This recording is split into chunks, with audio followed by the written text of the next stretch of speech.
Olá, gostaria de dar início aqui à aula de microprocessadores, microcontroladores, abordando especificamente a unidade central de processamento.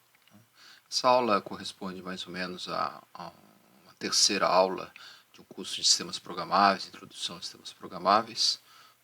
Lembrando que nas aulas anteriores nós estudamos principalmente os itens que compõem um sistema programável, um computador. Um sistema programável é basicamente um sistema que tem um hardware padronizado, uma parte física padronizada, e toda a sua função é determinada pelo conjunto de instruções, pelo software que fica armazenado na memória, e é executada pela unidade central de processamento, que quando encapsulada no único chip recebe o nome de microprocessador. Quando está dentro de um sistema, onde não só a CPU, unidade central de processamento, mas a memória e periféricos básicos estão encapsulados, compõe um sistema de microcontrolador. O objetivo básico de estudo da parte de teoria, a gente vai estudar o sistema, cada um desses detalhes, mas depois na prática e nos laboratórios nós vamos trabalhar mais com o conceito integrado, com o sistema de microcontrolador. Também nas aulas anteriores, aula 1, aula 2, nós estudamos aqui o barramento de dados, o barramento de endereço, o barramento de controle, que são os barramentos que interligam esses três elementos. Vamos lembrar que o barramento de dados é o barramento onde circula o conjunto de instruções, o código de operação, e também as variáveis que esse sistema manipula, por exemplo, o resultado de uma soma, o dado de entrada de um periférico, um dado de saída que também vai para esse periférico, para uma comunicação serial, para uma tela, para uma impressora, etc.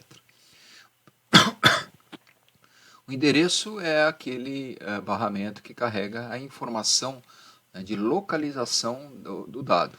Normalmente é um endereço de memória, mas pode ser também um endereço periférico. E por último a gente tem o barramento de controle. O barramento de controle são os sinais que não são dados em endereços, são sinais como sinais de alimentação, sinais de sincronização, sinal de reset, sinal de interrupção, sinal de leitura, escrita de memória, acesso à memória, etc. Isso também já foi abordado aí nas aulas anteriores. Hoje eu gostaria nessa aula, essa rápida aula, abordar o que compõe a unidade central de processamento. Então vamos voltar lá para a nossa aula, para o slide da nossa aula, lembrando que os slides estão disponíveis para vocês. Vamos focar agora na unidade central de processamento, que é sempre importante recordar que é o elemento central do sistema, que tem como função controlar todo o sistema, só que sob uma condição: ele controla o sistema a partir do conjunto de instruções. Ele tem um hardware próprio, mas esse hardware é preparado para executar o código de operação. Já foi estudado também aquela sequência binária que compõe o mnemônico, o conjunto desses mnemônicos compõe o programa de controle do sistema, que em linguagens superiores ou linguagens intermediárias vão formar as estruturas de linguagem C, do Java, do Visual Studio, etc, etc, etc. Vamos agora focar um pouquinho em cima do funcionamento da unidade central de processamento e dos componentes que tem. Vamos lembrar, voltando ao slide anterior, que para um decodificador, para uma unidade central de processamento funcionar, ele precisa de três elementos, precisa de três blocos. Vamos lembrar que a gente está sempre trabalhando com o sistema digital, então todos os blocos, todos os conceitos foram estudados na sua forma mais primária, em disciplinas como sistemas digitais, circuitos digitais, eletrônica digital, etc, etc, etc. Então, tudo que a gente está falando aqui, os componentes básicos já foram abordados em disciplinas anteriores. Então nós temos aqui os três elementos essenciais, que é o decodificador de instruções, a unidade de lógica aritmética e são registradores. São esses três elementos que a gente vai abordar aí na sequência. Bom, o decodificador de instruções é o coração do sistema, é o elemento central, é o controle do sistema, porque é a partir do decodificador que ele recebe o código de operação, entende esse código de operação, lembrando que o código de operação é uma sequência binária do tamanho da via de dados, então caso de microcontrolador que a gente está estudando aqui no curso, o AVR, o 8051, é um byte, mas poderia ser um ARM de 32 bits, então um decodificador receberia, né, um código de operação desse tamanho, de 32 bits. Esse decodificador, uma vez que ele é entendido, ele gera sinais de controle e temporização, que por sua vez vão controlar os elementos internos e externos da CPU. Outro elemento essencial de uma CPU é a unidade de lógica aritmética, né, já que tudo toda a programação é feita a partir de funções aritméticas. Por exemplo, se você tem que comparar dois valores para tomar uma decisão se eles são iguais ou diferentes, a estrutura básica de um if, por exemplo, né, você vai fazer uma operação lógica aritmética, normalmente uma subtração. Tá? Então, você está comparando um parâmetro A, uma leitura, por exemplo, de temperatura de um ambiente, e vai comparar esse parâmetro com uma referência de programação. Então, você vai controlar um ar-condicionado, vai controlar um aquecedor, então o usuário vai configurar que ele deseja a temperatura de 20 graus, né, Celsius. Então, você vai, normalmente a unidade na tomada de decisão de ligar ou desligar esses periféricos de saída, né, como um ar-condicionado ou um aquecedor, ele vai fazer uma operação. Né, ele vai comparar A com B.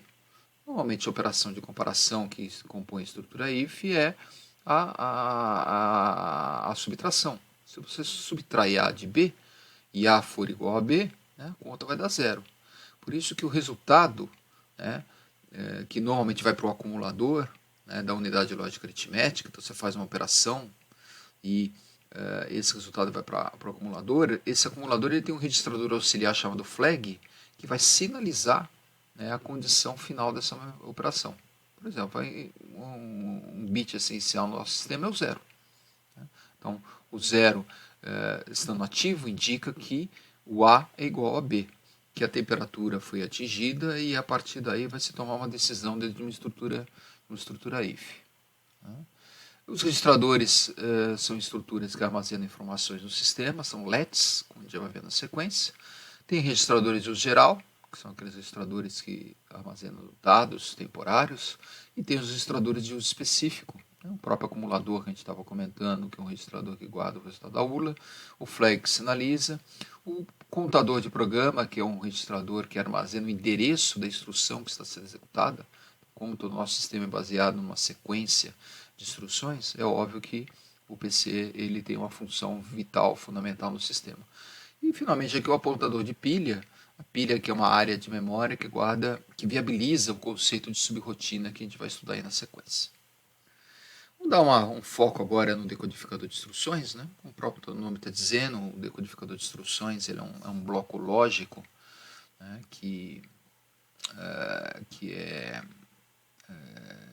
ele é basicamente um circuito combinacional. Né? Vocês lembram lá de sistemas digitais que vocês estudaram os circuitos combinacionais e sequenciais. O combinacional é aquele que você representa através de uma tabela da verdade. O sequencial tem um elemento de memória, normalmente um que a gente chama de flip-flop. Então o decodificador é composto de um circuito combinacional e o registrador, por exemplo, é um sistema sequencial, já que é um elemento de memória. Vamos dar um foco agora no decodificador. Aqui eu fiz uma representação, né, básica, né, de códigos de operação que estão na memória. Eu coloquei dois códigos aqui. Né, são dois códigos do 8051, que a gente estuda no laboratório, né, principalmente em linguagem assembler, código de operação. Então fui lá no conjunto de instruções do 8051, né, que seria a nossa CPU aqui. Peguei dois códigos lá, o E8 e o F9. Que estão lá na memória numa sequência. Então vamos simular a execução desses dois códigos. Se a gente olhar o significado do E8 e do F9, a gente vai ver lá na tabela do 8051 que o E8, né, E8, F9 são dois moves. O primeiro é um move que pega o move A R0, que pega o dado do registrador R0, o registrador de uso geral, que está aqui, ó, né? E copia esse dado, né, no acumulador. Então ele pega o dado de R0 e joga no acumulador. Né? E você tem um move na sequência, um move AR1, que pega o dado do acumulador né, e coloca esse dado, no registrador R1. Né. Então, observe que nós fizemos basicamente aqui foi fazer um deslocamento do dado de R0 para o dado de R1. Né. Vamos dar uma estudada como que isso daqui então funciona, né, dentro do sistema. Ele é lido, né, então o PC guarda o endereço da instrução, né, então o E8 é lido, ele percorre o barramento de dado, entra no sistema e ali, tá, ele é decodificado, né, ele é executado. O que significa? Que significa que ele vai estar lendo o registrador R0 e escrevendo no acumulador. Então, por isso que nessa tabela aqui embaixo eu coloquei como sinais de saída 3 sinais para cada registrador. O registrador de leitura, o sinal de leitura, read, o sinal de escrita, write, e o sinal de seleção, ship, select. Então, para isso a gente tem o acumulador, temos o R0 e temos o R1, porque nessas duas instruções, esses 3 registradores estão sendo envolvidos.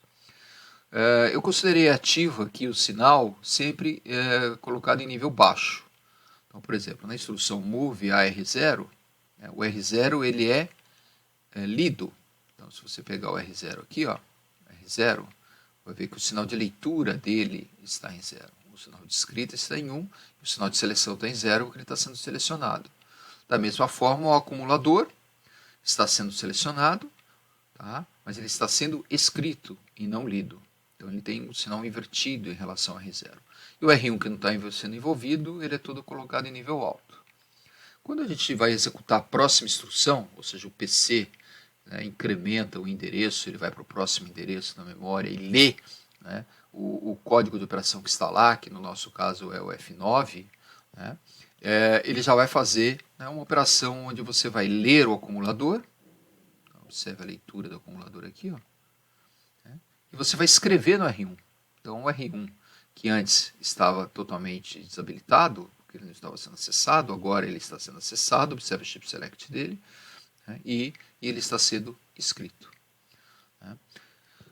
Todas as instruções, né, no caso aqui no nosso, como a gente está trabalhando com 8 bits, 8051, né, o AVR também é outra família que a gente está trabalhando, todas as instruções são planilhadas e todas as instruções geram algum tipo de sinal de controle de temporização. Em outras palavras, nós temos uma grande tabela da verdade. E a partir do momento que a gente tem a tabela da verdade, né, aqui uma observação importante antes de falar da tabela da verdade, né, o conjunto de instruções do sistema, né, ele forma o que a gente chama de família. Né. Então, todos os microprocessadores da família, todos os microcontroladores da família com o mesmo conjunto de instruções, né, compõem essa família. Então, o microcontrolador, que é o nosso foco no curso, tá? Citei aqui, por exemplo, o 8051, né? Então todos os chips, as famílias, os fabricantes que têm a CPU do 8051 seguem o mesmo código de operação, a mesma tabela. O AVR, né, da Atmel, né, é fundamental aqui para o nosso estudo, já que a gente vai estudar o Atmega 328, que compõe lá o Arduino Uno R3, né, que é bastante utilizado aí nos cursos de universidade, né, principalmente no meio estudantil, ou o PIC, né, o PIC Microchip, né, sempre lembrando que hoje a Microchip e a Atmel são uma empresa única aí. Então toda essa linha de 8 bits hoje existe uma certa concentração, tá, nessas duas famílias. Né. Se eu tivesse um barramento maior, como é o caso do o ARM, né, eu teria o ARM lá de 32 bits, não de 8 bits, né, com o mesmo conjunto de instruções. Então essa é uma observação importante aí. Né.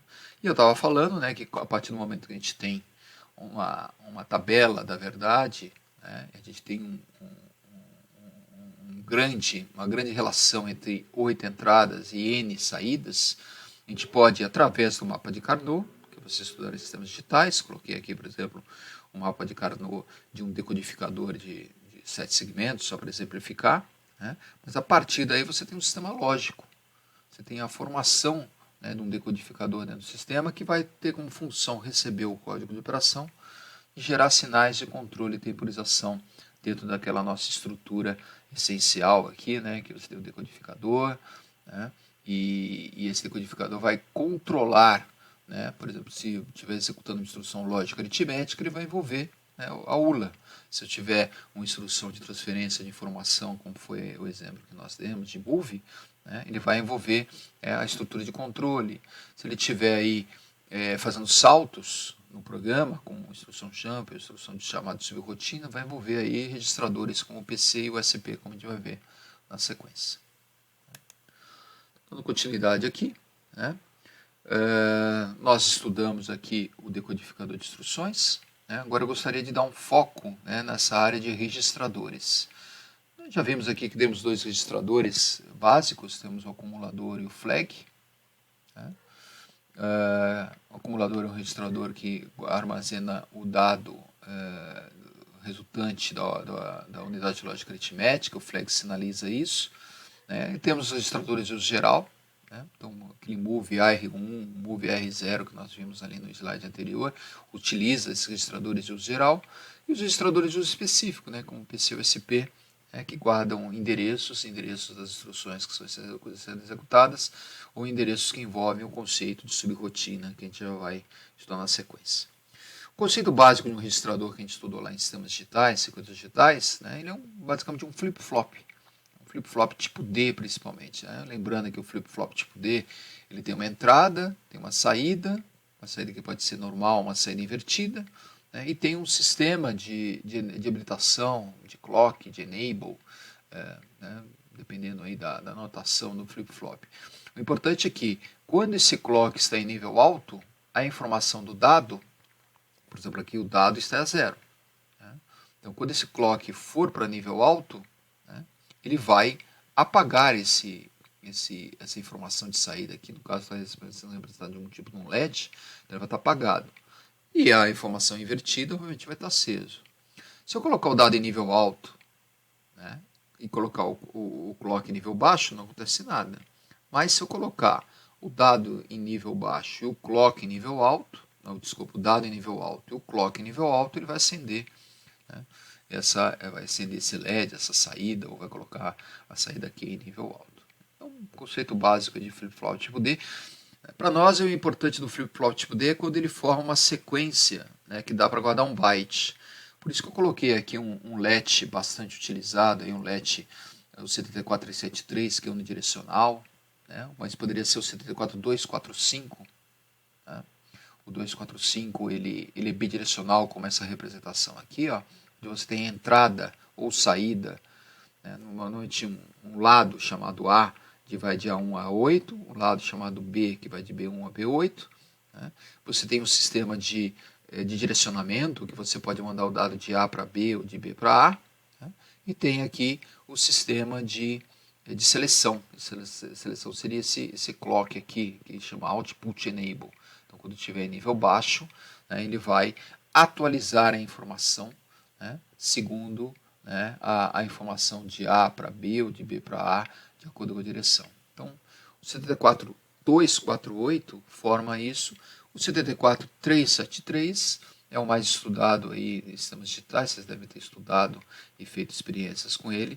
Né? Ele guarda um byte, mas guarda um byte só numa direção. Né? Ele só vai do barramento de dados para a saída, ou vai da saída do barramento de dados.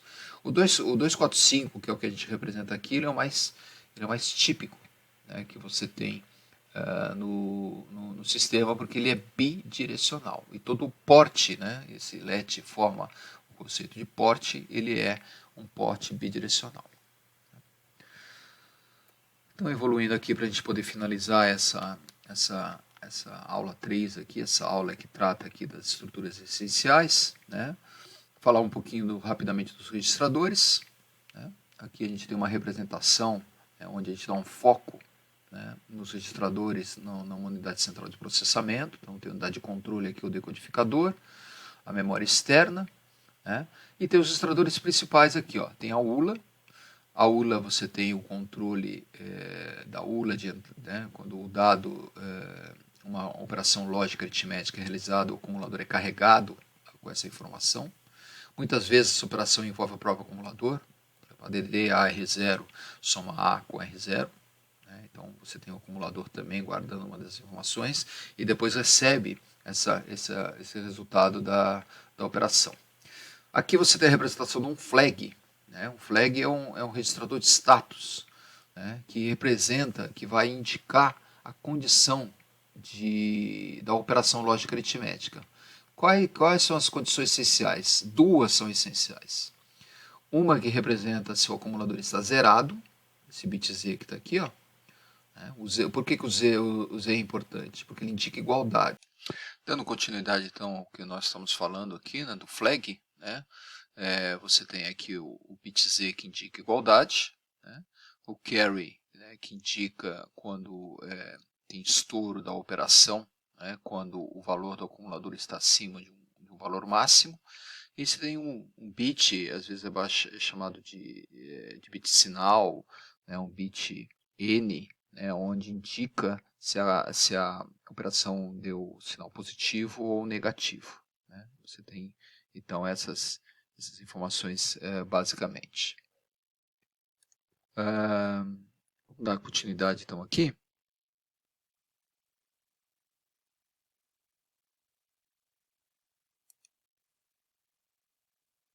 Aqui então nós temos um detalhamento do registrador flag. No caso aqui a gente está usando um flag típico do 8085. Um flag que tem 5 bits. Desses 5 bits, como eu estava comentando, o 0 é um bit essencial. O carry é outro bit essencial, que indica o vai 1. A gente estava falando também do bit de sinal. Mas além disso, ele também tem o auxiliar carry, que indica o vai 1 entre o primeiro e o segundo nibble. E tem o bit de paridade. O bit de paridade indica se deu um número de pares ímpar ou se deu um número de uns no acumulador ímpar ou par. No caso do 8085, por exemplo, a paridade vai para 1 quando esse número é par. Por que isso tudo isso é importante? Porque quando a gente tem esses flags aqui numa operação, por exemplo, numa estrutura if, que é bastante comum aí na programação. Vamos lembrar que a programação é composta essencialmente de estruturas de tomada de decisão if e estruturas de repetição, tipo um for, um while ou alguma coisa do gênero.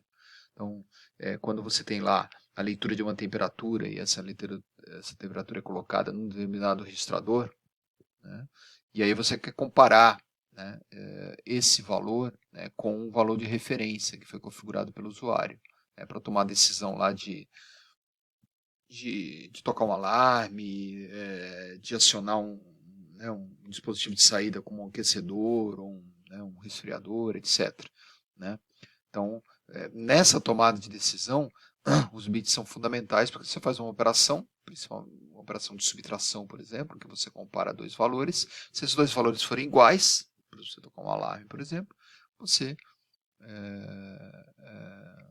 testa o bit Z, o bit que indica igualdade no sistema. Então, vou fazer um exemplo com isso. Aqui de novo a explicação do flag do TTT5, os 5 flags.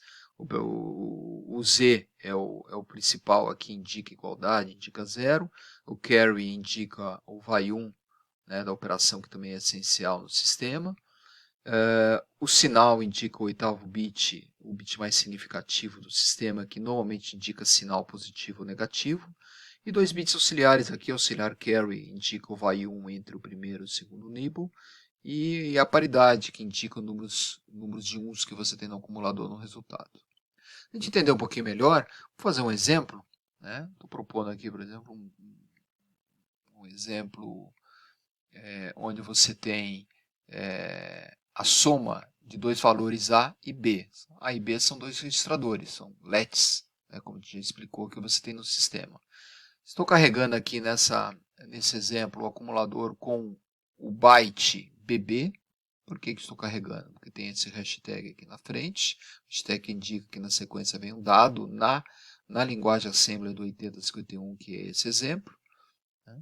E aí o 0x aqui indica que ele é hexadecimal. Então, BB, na verdade, é 1011, 1011. E o registrador B eu estou carregando com FA, 1111, 1010, no sistema. Estou fazendo uma soma estou tomando uma decisão, estou fazendo um salto se o carry for 1. Né? Então ele está indo para uma rotina, uma parte do programa chamada maior, né? Testando o bit carry, esse bit mais significativo do sistema que você tem aqui, ó, esse carry status aqui. Né? Por que é para 1? Né? Porque é JC. JNC no assembly do 8051 seria se o carry for 0. Acho que é importante lembrar, né? Tem vários bits, tem 5 bits ali, mas 2 são fundamentais.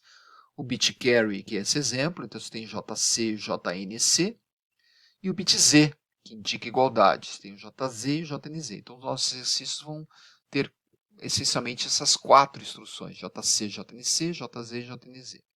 Testando o bit carry e testando o bit 1. Bom, estou propondo vocês fazerem essa conta.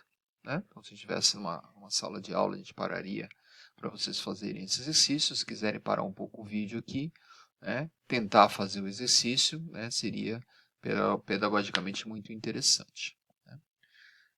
Vou dar continuidade aqui, né? Indo para o próximo slide, né? onde eu faço a solução aqui, né? Como se estivesse num quadro. Está lá com o A, né? Que é B, observe em hexadecimal. O registrador B, né? Que está lá com FA.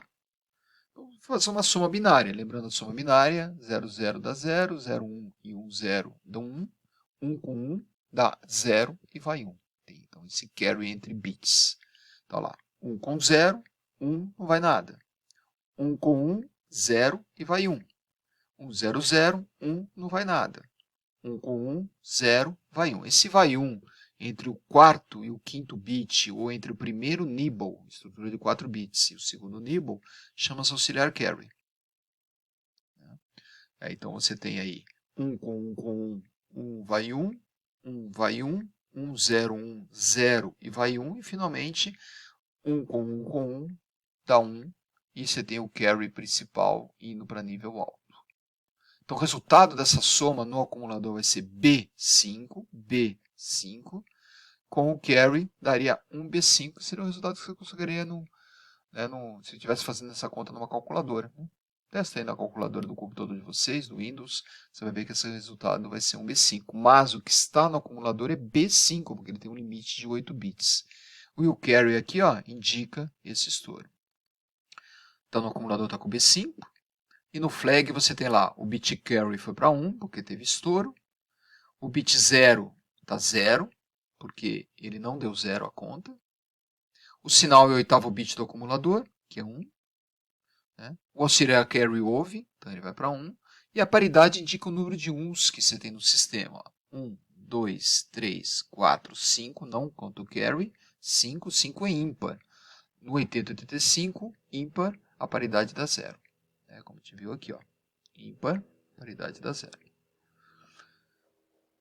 Interessante aqui vocês, nesse ponto, buscarem aqui o DA já para fazer os 3 primeiros exercícios da segunda lista. Vou abrir a segunda lista rapidinho aqui. O primeiro exercício, fala do acumulador do flag, escrever os flags do 85, acabamos de ver. Então, é importante você praticar. E tem 2 exercícios que ele está fazendo aqui, com somas. No caso aqui, eu não estou usando o hashtag, porque esse é o código assembly do 8085, que a gente estava vendo lá no slide, era do 8051, lá tinha a hashtag. Que o CA é carregado no acumulador, o 9D no acumulador, e faço um salto se o Z for 1. Ou seja, se o bit Z der 0, não salta. Se o bit Z der 1, ele salta. A mesma coisa com a DDAB aqui, né? Só que aqui é o JNC, salta se o carry for 0. Então, além de você fazer a conta, além de colocar o valor no acumulador, além de prever os 5 bits do flag, tá? Muito importante você verificar se houve ou não o salto. Ou seja, se o carry for 0, nesse exercício 3 ele vai saltar.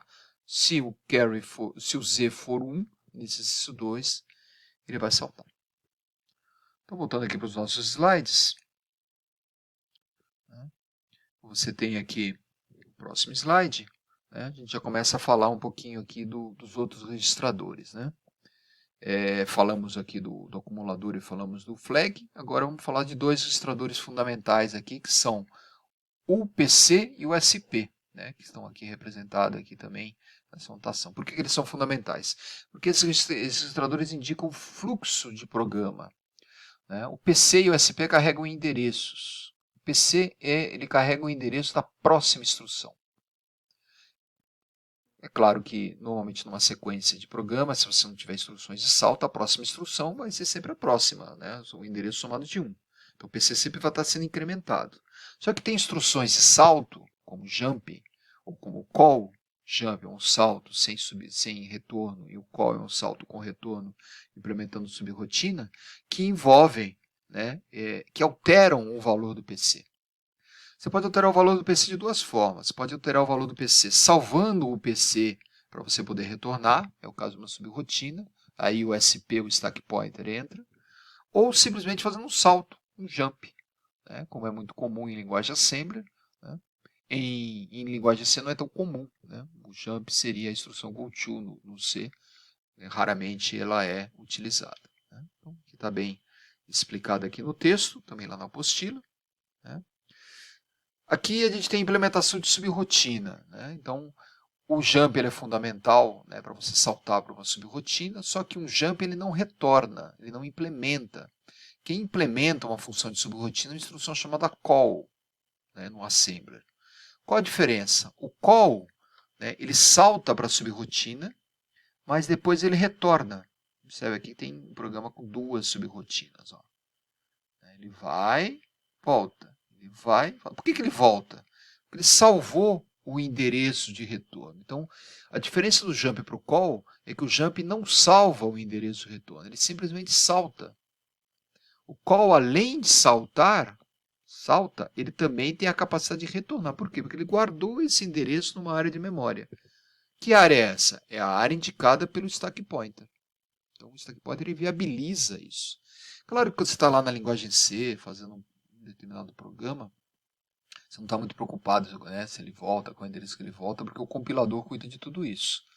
Mas você tem que lembrar que o tempo todo, em linguagem C, você está abrindo e fechando colchetes.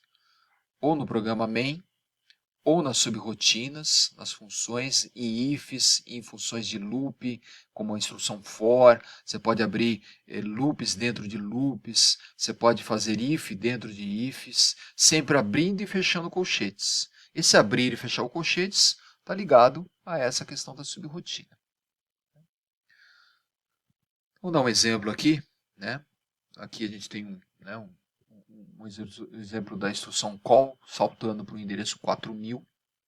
Aqui, observe que o SP, o stack pointer, foi carregado com FFFF.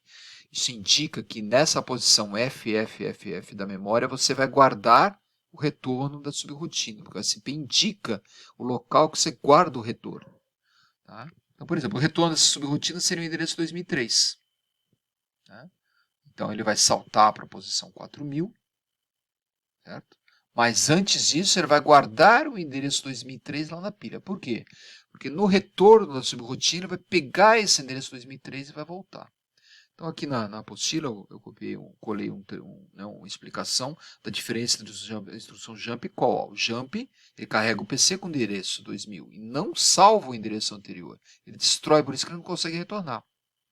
Já o call, tá, ele antes de saltar para o endereço 2000, ele salvou o endereço da próxima instrução. Salva lá em stack pointer, esse stack pointer -1 e -2, para você poder retornar. Então, esse é o conceito fundamental de subrrotina. Né? Aqui eu tenho uma explicação mais ilustrativa da subrrotina. Observe aqui que você carregou, essa aqui é uma linguagem assembler do 8085, carregou o SP com 2400. Então, lá na posição 2400 vai se salvar, né, esse endereço de retorno. Qual é o endereço de retorno? Seria o 2043 aqui, ó. Então, quando ele retornar, ele vai voltar para a posição 2043. Então, 2043 ó, é o endereço que vai ser guardado na subrrotina. E a subrrotina você tem ali, toda ela sendo executada, e no final dela você tem a instrução de retorno. Ó, a instrução de retorno, aqui, subrrotina aqui, ó, vai para 2070. Lá na posição final dela, que aqui é representada 2007F, né, em hexa, ele retorna. Por que ele retorna? Porque ele guardou esse endereço 2043 lá na pilha. Importante, né? Ter um bom domínio aí do conceito de subrrotina. É claro que na prática, lá na linguagem C, você só vai se preocupar em abrir e fechar colchetes, mas tem que lembrar, né? Lembrar que a gente está num curso de engenharia, num curso de hardware. Né? Então a gente tem que entender, né, exatamente o que está acontecendo, né, dentro da estrutura. A gente não está num curso de programação. Claro que a programação é importante porque o nosso sistema é um sistema programável. Né? Mas a gente tem que ter um viés, um foco sempre voltado para o hardware. Para dar uma reforçada nisso, eu indiquei 2 links de vídeo aqui para vocês, ó, né, que explicam isso. Então, são links de vídeo em inglês, mas está um inglês bem tranquilo de vocês acompanharam, lembrando, né, o pessoal que está com dificuldade em inglês aí, é importante investir nessa capacitação, nessa fluência, né? O inglês é fundamental. Vou abrir um desses vídeos aqui, deixa eu ver se está fácil aqui abrir. Aqui, ó. Esse daqui é um dos vídeos, né? Pode anotar o link lá, né? Então eu vou rodar um pouquinho de pedacinho desse vídeo, ó, mostrando lá sobre rotinas stack, né? Vou rodar o vídeo, né? Senão não vai. Eu ativei aqui o subtitle, né, para facilitar. Ele vai explicando lá o que é uma subrotina, que ela vai e volta. Let's go through some definitions. Vamos dar uma avançada aqui, ó. Ela continua falando do stack pointer, mostra detalhadamente todo esse processo aqui, ó. Olha lá, e aqui você tem, né, aqui um assembly um pouquinho diferente, o assembly do antigo Motorola, né, que depois evoluiu aí para o atual AVR, né, a Atmel hoje é o maior representante disso. Então você tem um assembler aqui, esse é o assembler do AVR também, muitas instruções dela. E aí você vai lá, ele mostra como vai, como volta, como o SP, né, o stack pointer, a memória, e vai explicando. Né? Então vocês podem dar uma boa olhada nesse processo. Tem 2 vídeos aqui para vocês poderem se aprofundar. Acho importante isso. Né? É importante a gente ter um domínio, né, sempre legal do sistema. Então, evoluindo um pouquinho aqui para a gente não alongar muito o vídeo, né? Vídeos grandes aí ninguém assiste. Né? Coloquei 2 links aqui para vocês, né, falando aqui sobre o microprocessador, né? Falando como os microprocessadores funcionam. Gosto muito desse site aqui, desse ambiente How Stuff Works, né, que fala não só de microprocessador, mas fala de, né, qualquer coisa que você queira saber como funciona, né, ele tem. Né, tem alguns sites equivalentes em português, mas esse daqui é o que eu mais gosto. Né. Tem um artigo legal aqui de São Carlos, que eu vou disponibilizar no Moodle para vocês podem dar uma olhada também com um resumo de tudo isso. Tem um outro vídeo aqui. Deixa eu dar uma olhadinha nesse vídeo, ó. Deixa eu ver onde ele está aqui, ó. Esse daqui é o vídeo, né, introdutório aqui, como os microprocessadores funcionam, né?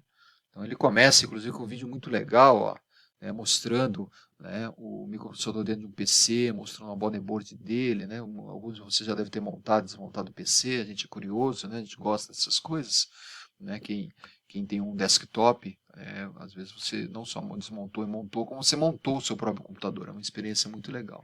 Então ele mostra aqui, né, são acho que 3 ou 4 páginas aqui, ó, mostra processadores da Intel, né, como eles funcionam, né, como grava, né, algumas expressões interessantes, né, vai falando aqui do Pentium, então ele vai dando essa atualizada, mostra a estrutura interna do sistema, é bem legal aqui o vídeo, resume bem o que a gente está falando aqui, né, acho que vocês vão se divertir com ele aqui. Né. Então, finalizando aqui o nosso vídeo, né, você tem alguns sistemas auxiliares, né, que é o objetivo da nossa próxima aula. Nossa aula 4 a gente vai abordar a aula de reset, a aula de clock e a aula de interrupção. Né, uma aula que aí a gente conclui a segunda lista de exercício. Né. Então, vou finalizando aqui o vídeo, né, deixando ele mais ou menos em 20 minutos e vocês poderem aí depois visualizar para poder fazer a segunda lista e já postar o próximo vídeo aí que é sobre a aula 4. Né? Então, até logo mais. Aí.